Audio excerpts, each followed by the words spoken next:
Il Giappone è il primo dei paesi della terza parte del Deuxième du Monde, quella del viaggio di ritorno, del viaggio via mare.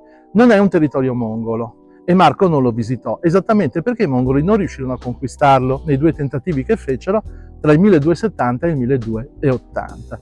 Questo ci dice una cosa importante, cioè che qui le informazioni di Marco Polo sono tutte di seconda mano. E queste informazioni sono di due tipi. Da una parte alcune hanno una correttezza referenziale, per esempio Marco dice che l'oro in Giappone costa molto meno.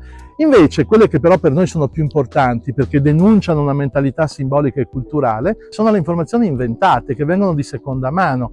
Per esempio, gli idoli del Giappone sono tutti mostruosi, i giapponesi sono consumatori di carne umana, anche se sotto certe condizioni. Qual è la dinamica che è interessante in questo meccanismo? Per Marco il mondo asiatico si divide tra i sudditi di Kublai, dell'imperatore, e quelli che sudditi non sono.